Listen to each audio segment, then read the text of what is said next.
Hello বন্ধুরা, welcome back to খেলো Bangla channel. আজকের ভিডিওতে থাকছে লাললিনজুয়ালা ছাংতে, তাকে নিয়ে আজকে একটা সরকারি আপডেট এসে গেছে। তো সেই সমস্ত খবর এই ভিডিওতে তোমাদের আমি আজকে জানাবো।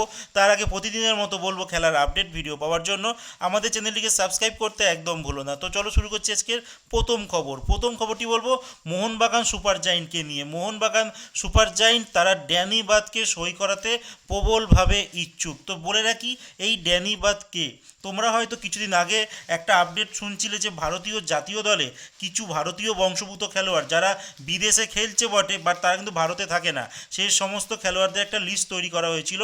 তাদেরকে বলা হচ্ছিল যে তারা হয়তো ইন্ডিয়াতে কোনো একটা প্রসেসের মাধ্যমে এসে ইন্ডিয়ার জাতীয় দলে খেলবে। তো জানো, এখন অবধি কিন্তু সেই দিকে কোনো কিছুই কাজ এগোয়নি, সেটা তো পরের কথা। বাট এই ড্যানি বাদকে কিন্তু মোহনবাগান সুপার জায়েন্ট নাকি নিতে প্রবলভাবে ইচ্ছুক। বলে রাখি, তিনি ইংল্যান্ডের কোন কোন ক্লাবে খেলেছে, মোটামুটি নাম করা তিনটে ক্লাবের নাম তোমাদের আমি বলে দিই: স্টোক সিটি, সান্ডারল্যান্ড আর হচ্ছে নরউইচ সিটি। তো বুঝতেই পারছো ভালো ভালো ক্লাবে খেলেছেন। তো এই খেলোয়াড়টিকে কিন্তু মোহনবাগান টিম ম্যানেজমেন্ট প্রবলভাবে চাইছে। কিন্তু কালকে রাত্রেবেলা মার্কাসের একটা টুইট কিন্তু পুরো জল ঢেলে দিল। তিনি বললেন এই খবরটি পুরোপুরি ফেক খবর। তো সেই জন্যই বলে রাখি, আমি যে এতক্ষণ যেটা বললাম এটা কিন্তু ফেক খবর। মোহনবাগান কিন্তু একে কোনোভাবে অফার করছে না, যেটা মার্কাস দাবি করছে। এরপরে মোহনবাগানে যে তিনখানা সরকারি আপডেট আজকে দিয়ে দিয়েছে, যে তারা তিনজন বিদেশি খেলোয়াড়কে কিন্তু আজকে অফিসিয়ালি ছেড়ে দিয়েছে। তাদের মধ্যে হেক্টর উৎসে, তিনি মোটামুটি বলতে পারো সেন্টার ব্যাক পজিশানে লাস্ট ইয়ারে এই তিনজন বিদেশির মধ্যে বেস্ট খেলেছে, তারপরও কিন্তু তাকে সরিয়ে দেওয়া হয়েছে।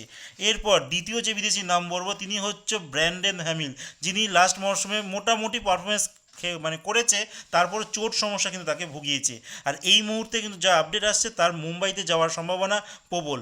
আর তিনি এইটাও শোনা যাচ্ছিল ইন্দোনেশিয়ার কোনো ক্লাবে তিনি সাইন করতে পারে। তো বলে রাখি, এখনও অবধি যেটা আপডেট আসছে যে মোহনবাগান টিম কিন্তু সরকারিভাবে আজকে তাদের সোশ্যাল মিডিয়া পেজে এই ব্র্যান্ডন হ্যামিলের নামও কিন্তু টাটা বাই বাই করে দিয়েছে। লাস্ট যে খবরটি বলবো সেটা একটা গুরুত্বপূর্ণ খবর, সেটা হচ্ছে জনি কাউকে কিন্তু মার্চ মরশুমে নিয়ে আসা হয়েছিল, জানোই, হুগো বোমসকে বসিয়ে। তো বলতে পারো যে একটা দারুণ একজন খেলোয়াড়। লাস্ট ইয়ার মোটামুটি প্রথম দিকে কয়েকটা ম্যাচ ভালো খেলেছিল, পরের দিকে ঠিকঠাক খেলতে পারছিল না। তো এই খেলোয়াড়টির সঙ্গেও কিন্তু টাটা বাই বাই করে দিয়েছে আজকে মোহনবাগান টিম, তারা তাদের অফিসিয়াল পেজে জানিয়ে দিয়েছে। তো বুঝতেই পারছো, মোহনবাগান কিন্তু এই তিনজন প্লেয়ারকে টাটা বাই বাই করে দিয়েছে। তার মানে তিনজন নতুন খেলোয়াড়ের কিন্তু নাম তোমরা এবার শুনতে পারবে খুব তাড়াতাড়ি। তাই ওয়েট করে থাকো, কদিনের মধ্যেই হয়তো তিনজন নতুন বিদেশির নামও কিন্তু অ্যানাউন্সমেন্ট হয়ে যাবে। এরপর যেটা একদম উত্তেজনাপূর্বক খবর, যেটা কিছুদিন ধরেই অন্যান্য সোশ্যাল মিডিয়াতে তোমরা হয়তো শুনেছো, যে ছাংতেকে নাকি মোহনবাগান টিম চাইছিল। তো আর ছাংতে কলকাতাতেও এসেছিল, বাট আমি এটা বলে রাখি, ছাংতে কিন্তু তিনি এসেছিলেন, তার পার্সোনাল কিছু কাজ ছিল, তার জন্যই তিনি কলকাতায় এসেছিলেন। তারপর কলকাতা থেকে তিনি মুম্বাই চলে যান।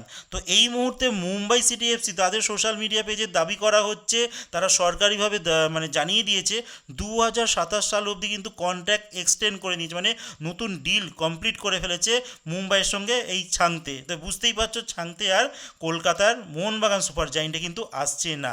যেই খবরটা মার্কেটে রটেছিল সেটাও পুরোপুরি ফেক খবর।